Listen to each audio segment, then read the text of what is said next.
So today we're going to be reviewing something that I never thought I was going to review, but I got motivated because Spidey is one of my favorites from the Marvel universe.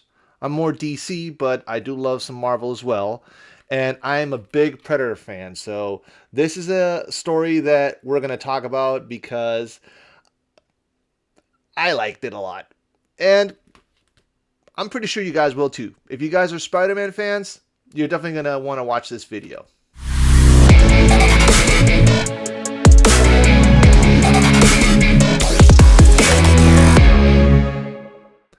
Welcome to One Shot's comic book reviews, where we review the latest stories, the oldest stories, the classic stories, and the ones that are thriving, the ones that are keep buzzing, and the ones that don't, we talk about them if they're worthy of discussion.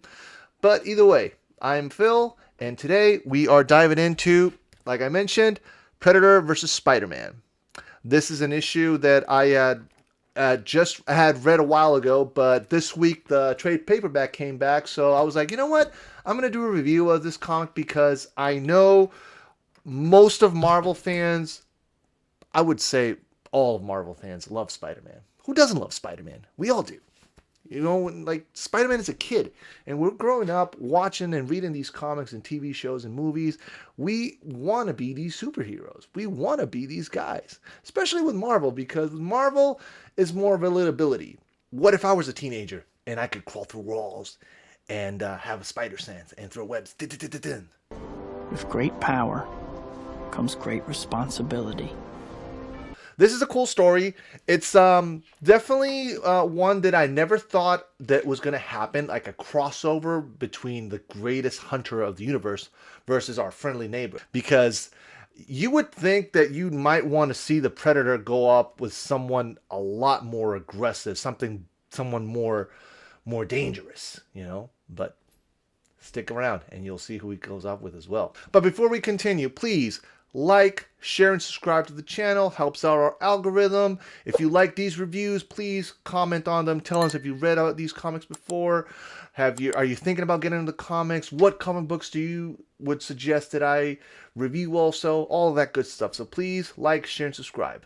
Now let's start with the creative team first. First up, we have on the right in the story is Benjamin Percy, who is no stranger to comic books, who you might know if you guys have read this. This is also a very awesome comic book.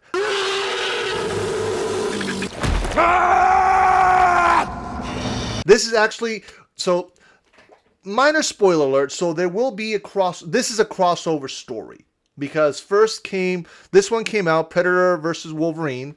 Then the next one that came out was Predator versus Black Panther. Now we have Predator versus Spider-Man, and there's a fourth one, which is Predator Kill the Marvel Universe.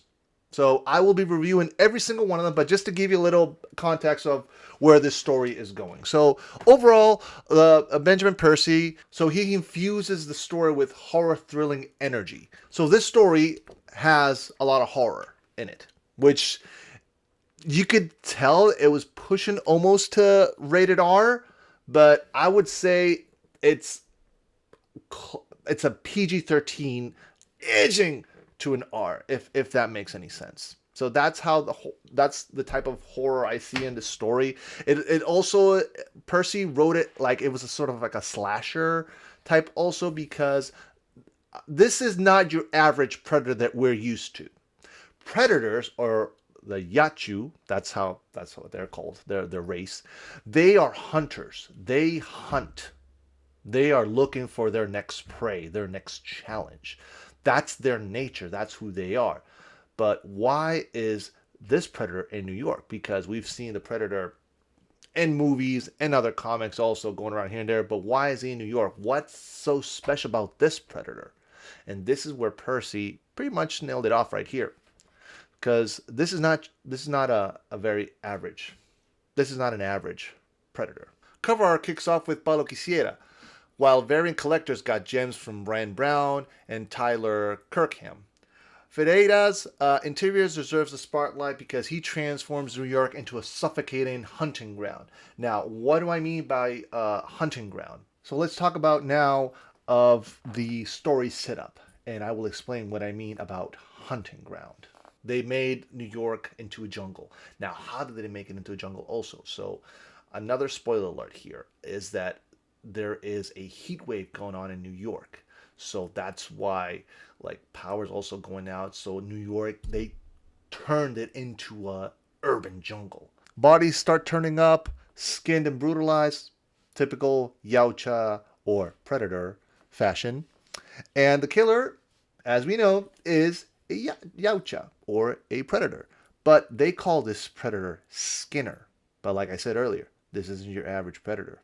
This is a rogue predator who hunts for blood and no honor at all. Because that's the thing. Remember, the predators, the Yautja race, they're hunters. And they also believe in honor. This predator does not.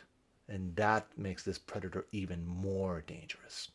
Unlike his kin, the Skinner is a lone wolf. And his playground, New York City. So let's talk about minor spoilers.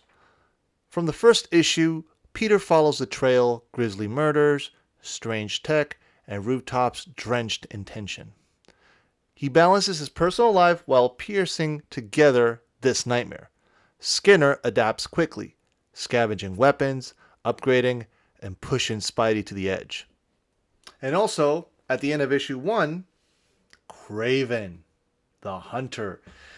Now that is someone that I would definitely put face to face with the Predator, because Spider-Man, yeah, he's a kid.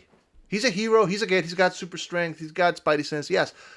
But Kraven, I can see Kraven going mano a mano with the Predator, fist over fist. And you do see that briefly and at the end of issue 4. I'm not going to spoil that, but let's just say I like how they chose a perfect rogues gallery enemy of Spider-Man to put him up against also the Predator. And I'm glad that it was Kraven and not, for instance, Venom. Because Venom could pretty much take over the Predator with the symbiote and boom, done. But with Kraven, now that's a different challenge. And that's what we want. We want a challenge. We can also see on issue 2 that we have Mary Jane, who is in danger, who just happened to run into the rogue Predator. And she can pretty much see that teared up face in his, he's using that mask as a helmet. When we get to issue 3, the fight explodes across rooftops, invisibility versus web, plasma cannons versus quick reflexes. The Predator's silence clashes with Spider-Man's wit, making for this thrilling contrast. The finale in issue 4, a full-on spectacle. It's big, it's brutal, but the emotion punch doesn't quite land. Still closes the hunt with intensity. So what's the buzz online about this story? So basically, there are comic books around averages at a 7 out of 10. Strong action, but weaker pacing. And I do agree that because there are some characters that show up in the story, which I will not spoil. They were underutilized, basically. Mary Jane, in a way, she was underutilized. There are other characters that I will not say because I want you guys to read it.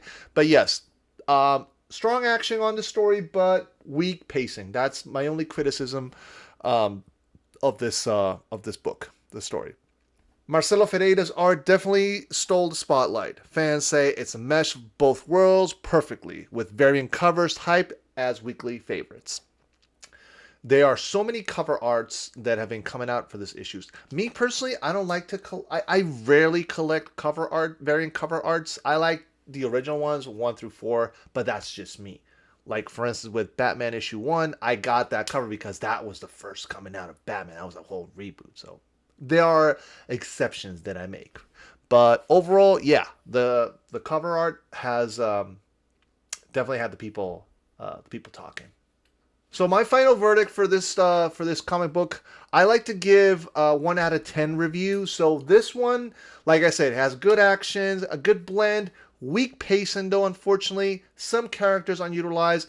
I love the fact that they put the greatest hunter in the universe versus our friendly neighborhood friend, but they pair him also with a supporting role, which happens to be one of his rogues galleries. So definitely, I give this 7.5 out of 10 read. So guys, go to your local comic book store and go grab this trade paperback of Predator versus Spider-Man, because definitely, like I said, it's not 10 out of 10, but personally, 7.5 out of 10, it's a decent read. So definitely, guys, go check this story out. And I will be doing reviews also about this other crossover, Predator versus Wolverine. I do have a versus Black Panther as well. So check those when those videos come out as well.